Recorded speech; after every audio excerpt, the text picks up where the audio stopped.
베드로후서 3장 11절부터 18절까지 말씀. 이 모든 것이 이렇게 풀어지리니 너희가 어떠한 사람이 되어야 마땅하냐. 거룩한 행실과 경건함으로 하나님의 나라 임하기를 바라보고 간절히 사모하라. 그날에 하늘이 불에 타서 풀어지고 물질이 뜨거운 불에 녹아지려니와 우리는 그의 약속하신 대로 의가 있는 곳인 새하늘과 새 땅을 바라보도다. 그러므로 사랑하는 자들아, 너희가 이것을 바라보나니 주 앞에서 점도 없고 흠도 없이 평강 가운데 나타나기를 힘써라. 또 우리 주의 오래 참으심이 구원이 될 줄로 여기라. 우리가 사랑하는 형제 바울도 그 받은 지혜대로 너희에게 이같이 썼고 또 그의 모든 편지에도 이런 일에 관하여 말하였으되 그 중에 알기 어려운 것이 들어있으니 무식한 자들과 굳세지 못한 자들이 다른 성경과 같이 그것도 억지로 풀다가 스스로 멸망에 이르느니라. 그러므로 사랑하는 자들아, 너희가 이것을 미리 알았은즉 무법한 자의 미혹에 이끌려 너희가 굳센 데서 떨어질까 삼가라. 오직 우리 주 구주 예수 그리스도의 은혜와 그를 아는 지식에서 자라가라. 영광이 이제와 영원한 날까지 그에게 있을지어다. 아멘. 이 말씀을 이루어가는 저와 여러분 되시기를 예수님의 이름으로 축복합니다. 여러분, 예수님의 재림을 맞이하는 거나 우리 개인의 임종을 맞이하는 거나 똑같아요. 준비하는 거는요. 그래서 개인적인 임종 주님 맞을 준비하는 거, 인생의 길 깊어지면 깊어질수록 주님 맞을 준비해야 돼. 개신교가요, 믿음으로 말미암아 구원을 받는다. 맞아요, 틀려요? 받거든요. 믿음으로 구원을 받거든요. 그런데 이 교리가 오용되어지면 어떤 결과를 낳게 되느냐? 이 믿음이 무슨 믿음이냔 말이에요. 무엇을 믿음이라고 하느냐? 이 신덕이의 진리가 언제부터 적용되어지느냐? 따라합시다. 거듭나고 난 뒤부터 적용되어집니다. 거듭나고 난 뒤에 성령이 그에게 와 계신 거예요. 그런데 우리가 죄성이 여전히 있잖아요. 여전히 죄성이 있어서 우리는 넘어지기도 하고 때로는 미워하기도 하고 때로는 우리의 죄 때문에 치를 떨기도 하는데도 성령이 우리 안에 계신 거예요. 할렐루야. 네. 그래서 교만해야 됩니까? 감격해야 됩니까? 감격해야 돼. 이 죄인 안에 거룩하신 그 영이 떠나지 않고 나를 붙들고 계신 거라고요. 할렐루야. 그래서 거듭난 사람에게 성령이 함께 하시는 그것. 그래서 내가 나의 의로 깨끗해서 그분이 계신 게 아니라 하나님의 그 은혜로 나를 붙들어주고 계신 것. 그 은혜, 거기에 대한 감격인 겁니다. 할렐루야. 그래서 고린도후서는 과감하게 같은 사도 바울이 이런 말씀합니다. 너희가 믿음에 서 있는가 너희 자신을 확정하고 시험해봐라. 그리스도의 영이 내 안에 있지 아니하면 너희는 버려진 자다라는 거예요. 성령이 내 안에 있지 않으면 버려진 자는 무슨 말입니까? 구원받지 못한 자라는 말이에요. 여러분의 구원이 성령 안에서 확정되어지기를 예수 이름으로 축복합니다. 그래서 우리에게 믿음을 주시고 보증으로 우리 구원의 확정으로 성령을 부어주셨다. 그래서 그 성령 안에서 우리가 쭉 계속 그 성령이 계시면 어떤 특징이 있느냐? 그 성령이 계시면 그 성령이 계속 우리 이끌고 가세요. 넘어지면 다시 격려하시고 때로는 책망도 하시고 또 끌어주시고 또 여기쯤 와서 교만해지면 좀 낮춰주시고 그래가지고는 계속 성령이 끌고 가시는 거예요. 그 성도의 견인이라고 합니다. 할렐루야.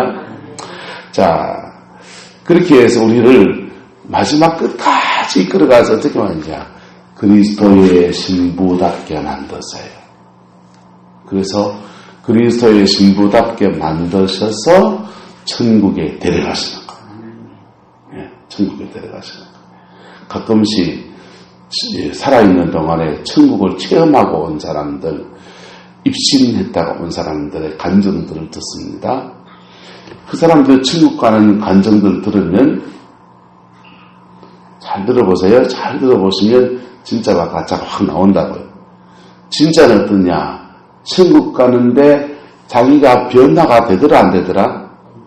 완전히 변화돼요. 완전히 변화되면서 천국에 탁 가는 거예요.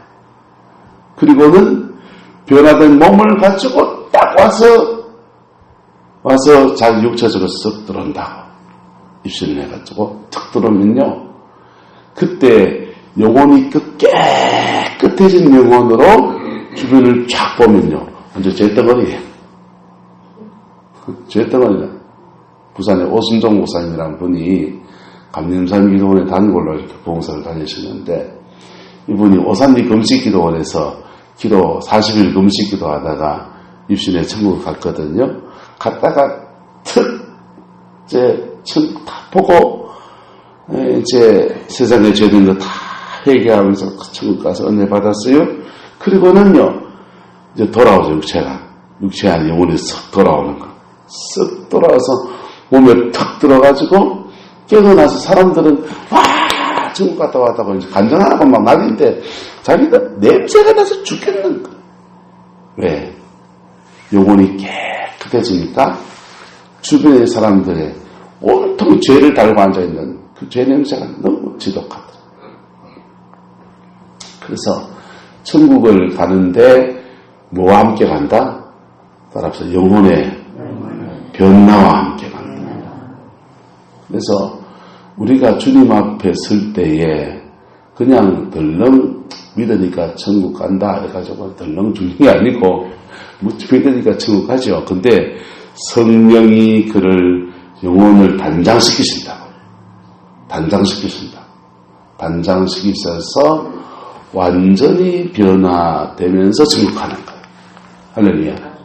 그래서 연세가 드시거든 그냥 경로당 가서 소일만 떼우려고 하면 안 되고 자기 영혼을 단장하셔야 돼요.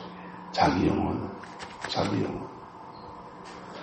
윤무교 목사님하고 개인적인 대화를 이렇게 쭉 하면요, 목사님이 은퇴하시고도 성경을 한 30도 이렇게 읽으신 거예요. 은퇴하시고도 매일 성경 읽고 기도하고 주님 교회하고 갈라질 때 목사님 마음이 얼마나 큰 상처였어요. 근데 그 갈라져 나갈 때에 박재영 집사님이나 이분들 놓고도 계속 지금까지 기도하세요. 그 세월이 언젠데. 그러니까 참 훌륭하신 어르신이죠. 여러분, 저와 여러분이 인생의 깊이가 깊어지면 깊어질수록 영혼 단장을 잘하는 은혜가 있기를 예수님의 이름으로 축복합니다. 그리고 천국을 가야지. 그렇죠? 그러니까 천국 가보세요. 장례식에 가면 성령이 막 확 운행하시기 시작한다. 그 영혼은 하나님이 받으신 것에 대한 너무너무 기쁜 것이 막 몰려오는 거예요. 그러면 장례인하고 목사도 설교하면서 싱글벙거리고요. 함께 그 장례 예배를 드린 유가족들이며 오는 모든 성도들이 조문하러 오잖아요. 거기는 가서 죽 사망 이렇게 쓰고 싶다니까요. 할렐루야. 여러분이 인생의 마지막 여정을 갈 때에 그 복을 누리게 되기를 예수님이 축복합니다. 자, 이거는 이제 개인적인 종말이죠. 근데 주님이 이 땅에 오실 때도 똑같아요. 주님이 이 땅에 오실 때도 이 땅에 살아있는 성도들을 그리스도의 신부로 단장하신다. 유대인은요, 봄절기와 가을절기로 두 개로 나눠져 있어요. 봄절기는 6월절, 초실절, 오순절 이렇게 되어 있습니다. 봄절기는 예수님의 초림으로 다 이루어졌어요. 유월절은 예수님이 십자가에 죽으신 날, 초실절은 부활의 첫 열매가 되신 날, 첫 번째 열매를 하나님께 드리는 날이거든요. 첫 열매로 주님이 하나님께 드려진 날. 그 다음요, 오순절은 성령이 임해서 모든 성도들을 하나님께 드리는 은혜의 날이에요. 이게 이 봄절기예요. 봄절기의 중심에 뭐가 있냐? 유월절이에요. 뭐가 있다고요? 유월절. 유월절부터 속죄의 피가 뿌려지면서부터 초실절, 첫 번째 열매가 주어지고 오순절에 성령이 강림하시는 것. 그럼 가을절기는 어떻게 되느냐? 가을절기는 7월 1일 날, 유대인으로 7월 1일 날 나팔로 불며 시작합니다. 실제로 나팔을 불어요. 불나팔을 양불나팔로 뿌뿌르 분다고요. 근데 나팔을 불고 나팔절이에요. 나팔절. 7월 1일 날. 나팔절부터 그들이 7월 10일까지 뭐 하느냐? 회개 주간이에요. 무슨 주간이라고요? 우리는 고난주간 때 회개하잖아요. 유대인들은 나팔절부터 회개해요. 6월절 날도 그들이 자신들의 죄를 놓고서 어린 양의 고기를 삶아 먹어서 회개하지만은 두 번째 가을절기 때도 또 회개해요. 이게 나팔절로 시작해요. 7월 1일 날 회개하기 시작하는데 예배당에서 회개하는 게 아니에요. 말씀드렸잖아요. 집집마다 사람과 사람 사이에 얽혔던 죄들을 회개하는 거. 남 욕했으면 욕했는 그 사람에게 찾아가서 사과하고서 용서를 구해야 돼. 한 번 하고 입대어보면 안 되고 3번 해야 돼. 3번 해야 되는데 2번 하고서 용서해 주세요. 안 해줍니다. 이래 부르잖아요. 그러면은 3번째는 자기 혼자 안 가고 정인을 데리고 가야 돼. 김원조 고사님 정인 좀 대주세요. 이러면서 권영란 고사님하고 가서 잘못했습니다. 회개해야 돼요. 그리고 3번째 회개했는데도 안 해줄 거야. 이러면은 그거는 누구 몫이다? 3번까지 했으니까 할 만큼 했다. 이거지. 그거는 김원조 권사님이 저 좀 정인 좀 대주세요. 그러는 거예요. 그렇게 자기가 기억나는 죄들을 가지고서 사람들에게 가서 찾아다니면서 회개해요. 교회 가서 하나님 앞에 아니라니까. 동네 다니면서 이웃 간에 회개하는 거예요. 그리고 그렇게 회개한 제목을 가지고 7월 10일 날 하나님 앞에 나와가지고 양 2마리를 한 마리는 아사셀을 위해서 한 마리는 여호와를 위해서 잡으면서 손을 얹어 기도하면서 그렇게 고백한 하나님, 우리가 7월 1일부터 10일까지 우리가 인생 속에 살면서 지은 죄들을 이렇게 회개하고 저렇게 회개하고 이래 회개하고 회개했는데 하나님이 우리가 회개한 것 보시고 용서해 주시옵소서 그러는 거예요. 할렐루야. 그렇게 회개하고서 7월 10일 날 하나님께 회개하는데 그것을 따라서 대속죄일, 그걸 대속죄일이라 그래요. 대속죄일이 끝나고 그리고 곧 이어서 바로 수장절로 시작돼요. 수장절 또는 장막절이 시작됩니다. 장막절은 뭐냐? 대속죄일이 끝나면 우리 죄를 용서하신 하나님의 은혜 가지고서 그들이 하나님의 장막에 들어간다라는 것을 기념하면서 이스라엘 백성들이 광야에서 천막 치고 광야에서 초막을 치고 살았던 것들을 기억하면서 집 놔두고 바깥에 정원에다가 또는 뭐 어디 산에다가 텐트를 치고 생활하기 시작한 일주일 동안. 그게 장막절입니다. 이게 가을절입니다. 가을절기는 예수님의 재림을 이야기합니다. 가을절기의 핵심은 뭐냐? 나팔절부터 대속죄일까지 회개에서 중심이 되는 거예요. 그게 뭐냐? 열흘 동안 그리스도를 맞을, 신랑을 맞을 신부단장하는 시간들을 의미하는 거예요. 할렐루야. 그래서 예수님이 어느 날짜에 온다, 옳지 않을지 모르겠지만은 그거 날짜 하는 것보다 더 중요한 게 뭐냐면 정말 영혼이 정결해지고 깨끗해지고 하나님과 설 준비가 되어지는 겁니다. 할렐루야. 영혼 준비는 한 개도 안 해놓고 어느 날짜에 온다 하더라 맞나 틀리나 맞는 거 틀리는 거 무슨 소용이 있어요. 맞아도 그 사람 하나님께 들림 못 받을 거고 안 맞아도 들림 못 받을 거라. 베리칩이 666이냐 아니냐 맞냐 틀리나 맞아도 그 영혼 하나님 앞에 못 쓸 거고 안 맞아도 못 쓸 거라. 거듭나지도 않았는데 영혼의 단장도 되지 않았는데 베리치면 맞으면 어떨 거고 안 맞으면 어떨 거예요.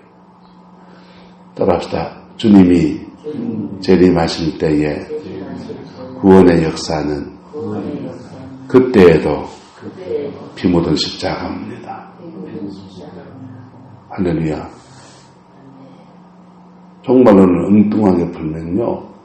뭘 받고 안 받고가 구원이 돼요. 그런 게 있어요. 뭘 받고 안 받고가 구원이 아니고 십자가 앞에 내가 서있냐 안 서있냐가 구원이죠. 할렐루야. 마지막 때 구원도 역시 마지막 때의 복음도 역시 예수님의 피 묻은 십자가예요. 지금 계속 제가 계시록을 강의를 하려고 준비하고 있거든요. 묵상도 해보고 다른 분들 어떻게 쓰려나 계속 들어보고 체크해보고 주석도 더 보고 하고 있는데요. 준비가 되면 계시록을 쫙 풀어드릴 거예요. 여러분. 근데 그 지금까지 연구했는 것들을 쭉 훑어보면서 정말 느끼는 것은요. 날짜, 무슨 절기, 그것 딴 거 별로 중요하지 않아요. 그리스도 앞에 얼마나 정결한 신부로 내가 준비되어 가느냐. 할렐루야. 그거예요. 개인적인 종말도 그렇게 준비되어야 되고 예수님의 재림도 그렇게 준비되어야 돼요. 할렐루야. 거기서 한 개 더 하면은 이 마지막 때에 하나님은 어디에 우리에게 사명의 눈을 뜨게 하시느냐. 두 가지입니다. 하나는 마지막까지 영혼을 건지는 것, 세계성경의 그 끝자락까지 가는 것, 그 중에 특별히 복음이 마지막 때는 유대인들에게 돌아간다고 했으니까 유대인들 복음화에 총력을 다하는 것, 그게 오늘 이 시대에 하나님이 우리에게 시대적인 사명이겠죠. 자, 그래서 오늘 성경에 말합니다. 모든 것이 이렇게 풀어지니 너희가 어떤 사람이 되어야 마땅하냐? 답이 뭡니까? 거룩한 행실과 경건을 갖춰라는 겁니다. 뭘 갖춰라? 거룩한 행실과 경건을 갖춰라. 남을 미워하는 것들 내려놓고 시기 질투도 내려놓고 점도 없이 금도 없이 평강 가운데서 하나님 앞에 나타나기를 뭐하라? 힘써라 그랬어요. 자, 15절에 사도 바울 얘기를 지금 끼워서 하고 있어요. 우리 사랑하는 형제 누구도 바울도 그 받은 지혜대로 너희에게 뭐라고 썼다고 합니까? 이같이 썼다고 그랬어요. 사도 바울은 이렇게 너희에게 썼는데 또 그 모든 편지, 사도 바울이 13권의 편지를 썼거든요. 13권의 편지에도 이 일에 관하여서 말하였는데 그 중에 알기 어려운 것이 들어있다 없다? 들어있다는 거예요. 들어있어서 첫 번째 무식한 자들, 또 굳세지 못한 영혼들이 다른 성경과 같이 그것도 뭘로 풀다가? 억지로 풀다가 또는 밑에 다른 번역에 보면 교묘하게 풀다가 됐어요. 교묘하게 풀다가 스스로 뭐에 이르느니라? 멸망에 이르느니라. 거기에 무슨 교리겠는가? 사도 바울의 진리, 전하는 진리 가운데 이 부분이 어떤 부분이겠는가? 저는 그게 이신덕이라고 생각합니다. 이신덕의 진리는 저는 확실하게 믿습니다. 그런데 이신득이의 교리, 사람들이 이신득이의 교리를 오용해요. 거듭나지 않았는데 구원 딱 붙여져 버리는 거예요. 거듭나야 돼요. 할렐루야. 거듭나야 돼요. 예. 미국의 조나단 에드워즈나 이런 대각성 회개와 각성운동의 부흥을 막 일으킨 분들이요,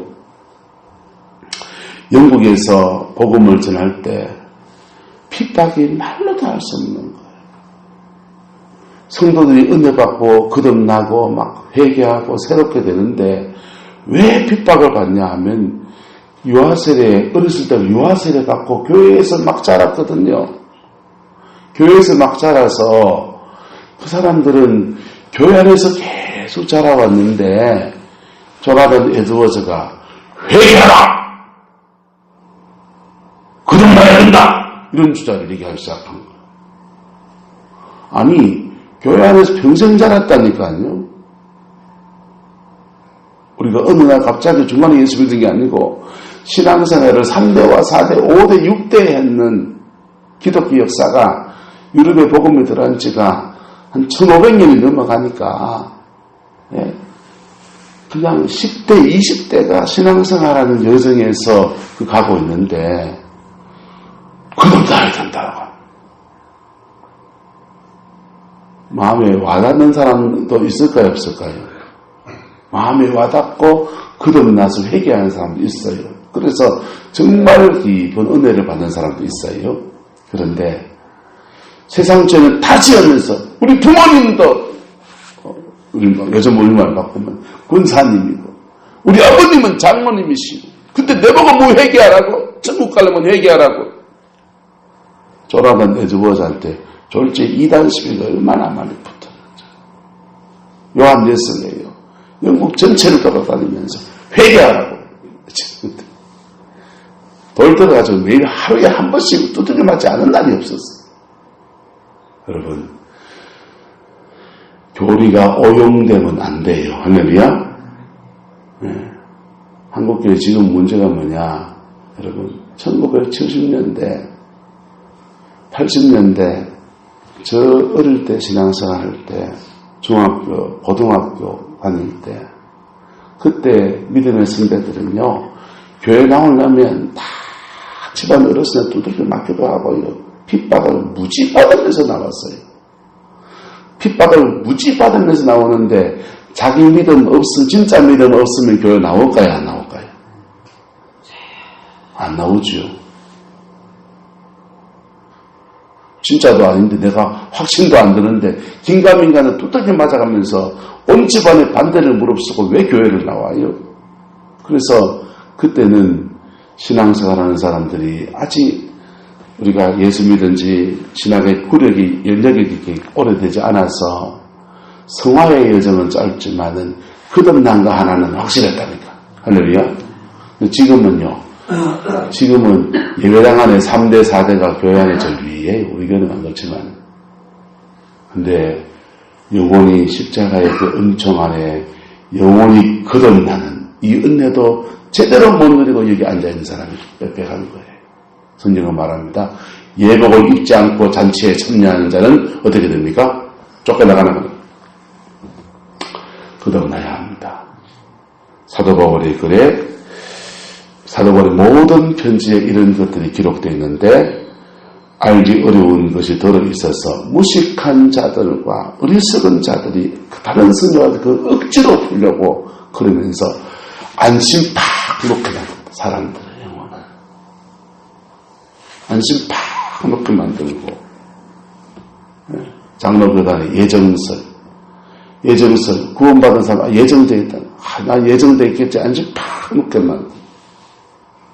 여러분, 예정설이 맞으면요, 예정설, 무엇으로 구원을 확정하느냐, 예정설에서는요, 거듭난 사람, 예정설, 하나님이 택한 사람은 성령이 그를 끌고 가신다는 거. 그래서 반드시 변화되게 하신다는 거. 변화되어 있습니까? 그거 없으면 택한 사람도 아니다. 이거는요, 구원받은 사람이 자기 구원을 되돌아보면서 해석한 거라고요. 구원 사건이 일어나야 합니다. 할렐루야. 구원 사건, 십자가를 경험하는 구원 사건이 우리에게 일어나야 돼. 일어난 사건을 되돌아보면서 하나님이 창세전부터 나를 택하셨구나, 이렇게 해석하든지. 그 집사님이 나를 저 복음을 전해줬는데 내가 회개하면서 정말 영혼이 거듭나 보니까 정말 십자가가 진리로구나, 그렇게 봤든지. 어쨌든 사건이 일어나고 해석이 따라오는 거. 좋은 해석은 좋은 신앙을 만들죠. 그래서 좋은 해석은 중요해요. 그런데 해석만 붙들고 있는데 실제가 없으면 어떻게 됩니까? 해석은 있는데 실제가 없어요. 속고 있는 거예요. 스스로 속고 있는 것입니다. 자, 그래서 억지로 풀다가는 스스로 뭐에 이른다고 합니까? 멸망에 이른다. 18절 그 결론적으로 말합니다. 오직 우리 주 구주 예수 그리스도의 은혜와 누구를 아는 지식? 그를 아는 지식에서 자라가라 그랬습니다. 여러분, 예수 아는 지식에서 계속 자라가기를 축복합니다. 한 시대마다 새로운 것이 더해지고 더해져도 계속 예수 아는 그 지식에서 자라가기를 축복합니다. 성령 충만을 경험한 사람들 중에서 아주 나쁜 버릇을 가진 사람이 있어요. 우리가 죄를 지었으면 회개해야 돼요? 성령에 불받아야 돼요? 죄를 지었으면 회개해야 돼요. 근데 뜨겁게 기도하면 성령의 불이 옵니까 안 옵니까? 불이 와서 그 죄성을 확 태우면서 정결도 임하고요, 우리 죄를 잡고 역사하던 사단의 권세도 막 떠나가요. 그래서 회개해서 정결을 이루면 예수님과 인격적 관계가 깊어져요. 근데 버릇을 잘못 들이면 죄 지었는데 회개 안 하고 자꾸 뜨거운 기도하려고 해요. 부부 사이에 싸웠습니다. 뜨거운 기도해야 됩니까? 아내와 남편과 서로 용서하고 회개하고 그래야 됩니까? 서로 용서하고 회개하고 그래야 돼요. 뜨거운 기도 때우면 안 돼요. 반드시 서로 화해하고 서로 용서해야 돼요. 할렐루야? 맞습니까? 틀립니까? 근데 나쁜 버릇이 뭐냐? 새벽에 뜨거운 기도하면은 깔딱록이 됩니까? 안 됩니까? 깔딱록이 되거든요. 웃는 분들은 전과가 약간 있는 분들이죠. 저도 그런 면이 있다고요. 자존심이 있어요? 없어요? 서로 고백하고 용서하고 하려면은 뭘 꺾어야 돼요? 자존심 꺾어야 되잖아요. 자존심 꺾기 싫고, 근데 마음은 답답하고 하니까 뭐합니까? 뜨거운 기도합니다. 뜨거운 기도하면은 성령의 불이 확 임하면서 마음에 시원해지기도 하고 원통함도 풀리기도 하고 할렐루야? 분명히 되지요. 그런데 그것 버릇 잘못하면 큰일 나요. 예수님과 구주 예수 그리스도와 은혜와 그를 아는 지식, 그 십자가의 도에서 자라가야 되는 것입니다. 할렐루야? 여러분, 그거는요, 마중물을 주님이 부어주는 것과 같아요. 뭘 부어주는 것 같다? 마중물을 부어주는 것과 같아요. 그거 갖고 깔딱놀이 하려고 하는 게 아니고, 마중물을 부어주면 그 마중물을 가지고 진정한 화해를 이루고 진정한 용서를 하고, 그래서 예수님과 인격적 관계가 더 깊어지도록. 할렐루야. 그래서 신앙은 하나님하고만 풀려면 안 돼요. 사람과 사이에서도 풀고 살아야 돼요. 할렐루야. 한번 따라합시다. 땅에서 매면 하늘에서 매이고, 땅에서 풀면 하늘에서 풀리고. 땅에서 매여 있는데도 은혜를 주시는 것은 땅에서 그거 풀 수 있는 힘을 주시려고 하는 거예요. 할렐루야. 그래서 그렇게 해서 이거 풀어가면서 점점 더 십자가로 이걸 풀어가는 사람들은 점점 더 예수님과 깊어지는 거예요. 뜨거운 기도를 하는 사람들은요, 자꾸만 영, 성령, 불 그래요. 차이를 아시겠어요? 저도 영성을 한자락 했다고요. 예. 그거 한데 그 속에 들어가서 사람들 보면서 느끼는 게 뭐냐 하면 불 그러는데 인격이 개차반인 사람들이 있어요. 진짜 불이 뜨겁고요, 은사도 많은 것 같고 그래요, 능력도 많은 것도 그래요. 근데 열매가 없어요. 열매가 없어요. 그거 보고 정말 많은 것들을 깨닫고 많은 것들을 느껴요. 그리고 신앙이 이게 왜곡되어지는구나. 성령 사역한다는 사람들이 신앙이 왜곡되어지는구나. 그래 생각해요. 여러분, 피 묻은 십자가 안에서 저와 여러분의 신앙의 깊이가 더 깊어지고 더 자라나고 더 아름다운 신부의 영성으로 세워져 가게 되기를 예수 이름으로 축복합니다. 그 복이 여러분 가정에 있으면요, 여러분 자존심 좀 꺾여도 열매가 있어요. 할렐루야. 자존심 좀 꺾여도 부부 사이에 풀리고요, 부모와 자식 사이에 풀리고요, 그 죄작고 역사는 사단의 역사가 계속 끊어져 나가고 물질도 풀리고 관계도 풀어져 가고 여러 가지 것들이 계속 풀어져 가면서 열매가 있어요. 할렐루야. 그 복을 누리는 저와 여러분 되시기를 예수님의 이름으로 축복합니다. 기도하겠습니다. 사랑과 은혜가 많으신 아버지 하나님, 주님을 사랑합니다. 주님 의지합니다. 예수님 더 깊이 아는 은혜가 있게 하시고 주님의 그 은총 안에서 온전히 서는 역사 우리에게 허락하여 주시옵소서. 날마다 십자가 앞에 나갑니다. 주님 축복해 주시옵소서. 주님 역사해 주시옵소서. 여호와께서 함께해 주시기 원합니다. 예수님의 이름으로 축복하며 기도드리옵나이다. 아멘.